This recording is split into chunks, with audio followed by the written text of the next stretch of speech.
Shalom, peace. I want to continue what I was trying to say in the last few seconds of the first part. I'm making a second part to correct the last few seconds. There are people who talk about, oh, you'll die alone. They usually might say to single people who don't want to get married. Like, for example, if you're a single guy and you're sick and tired, you've learned from experience other guys, and you're like, marriage is bullshit, it fails cost benefit analysis, it's false error, all that shit. They might say, well, aren't you afraid of dying alone? To which you say, we all die alone. Even if we were to die at the same exact time, guess what? Everyone experiences death alone. Right now, there are people who've got married. Back in the past, in the present, in the future, there'll be people who get joined to another person, whether it's in the form of a marriage or a friendship. They might die before their spouse. They might die before their friend. Or, vice versa, their friend might die before them. Their spouse might die before them. We may have, you in your life, you might have grandparents where one's grandmother outlived your grandfather and vice versa. You might have a friend who might have died before you, assuming, one of them has died. You might have pets. Your pets might die before you. You might die before your pets. People experience death separately. Their bodies, their souls separate from their bodies as their bodies stay in decay upon the earth, and their bodies go up to the spirit world. And their souls go. Basically, at the time of death, your body stays in decay upon the face of the earth, while your spirit goes up to the spirit world where Yahweh, Yahushai, and some other spirits are.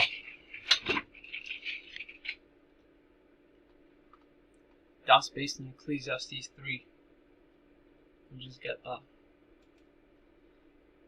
Who knoweth the spirit of man that goeth up, and the spirit of beast that goeth downward to the earth? And this takes place at the time of death, because if you go up to verse 19, 2 verses before verse 21, it says, for that which befalleth the Son of Man befalleth beast, even one thing befalleth them. As the one dies, so doth the other. Both, basically, humans and beasts experience death. Yea, they all have one breath, so that a man hath no preeminence above a beast, for all is vanity. All, verse 20, all go into one place, all of the dust, and all turn to dust again. Ash to ashes, dust to dust.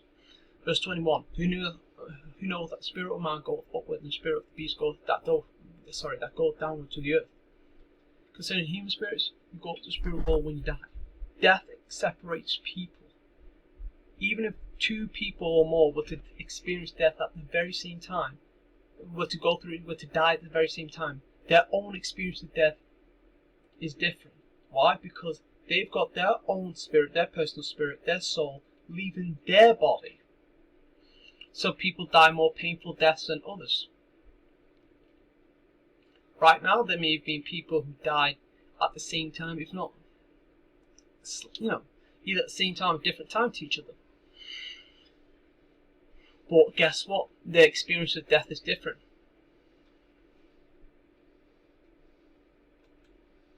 So it's sensationalist talk to say, talk about people dying together because people experience death separately, even if they were to die at the same time.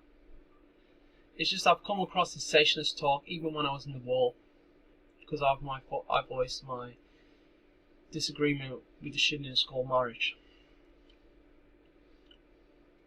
So yeah, you could use the example of Abraham and Sarah. Abraham and Sarah were husband and wife. Sarah died 38 years before Abraham.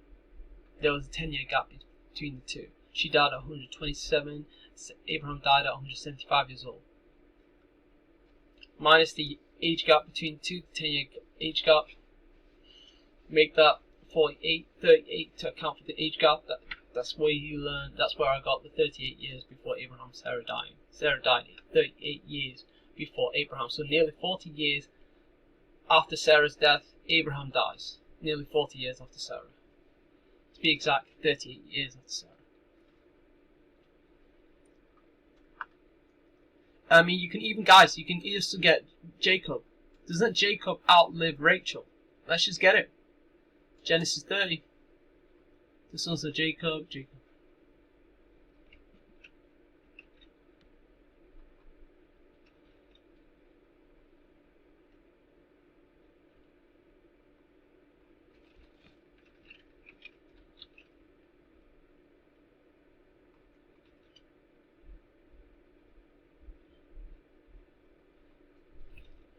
There it is, in Genesis 35. This is shortly after Jacob has renamed Israel. Yaakov is renamed Yasharal.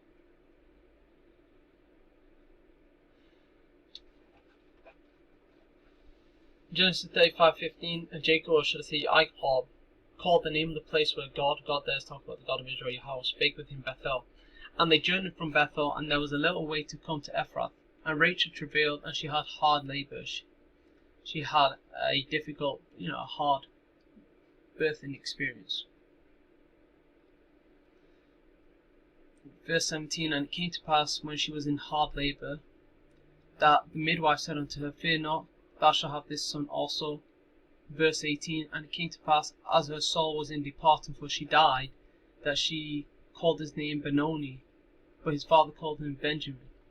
So Rachel, she experienced a hard birth before her son, and as her soul was leaving her body, she birthed Benjamin.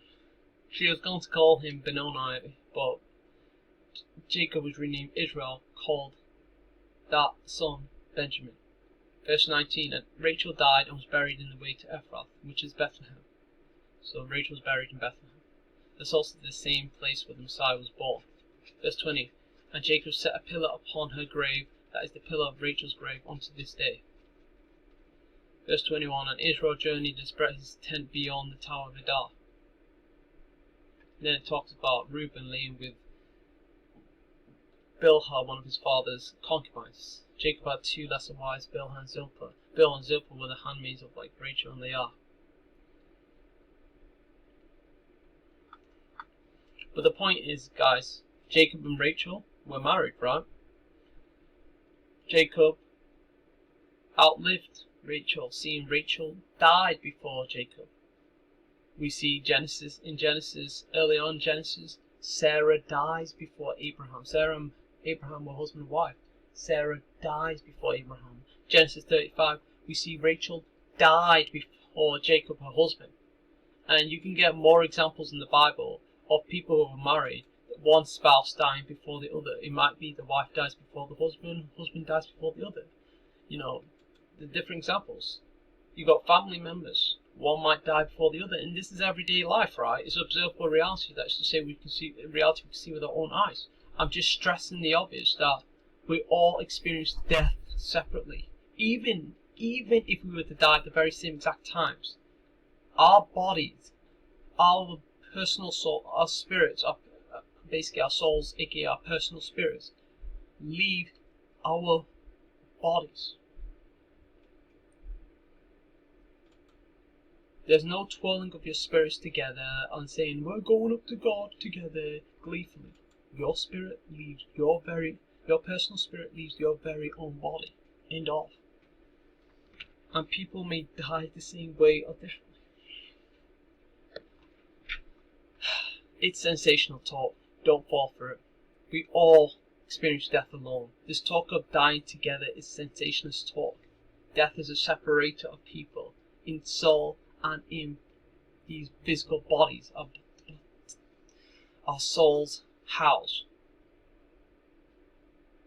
Thank you. Hopefully this video part series was edifying. Until next time, shalom.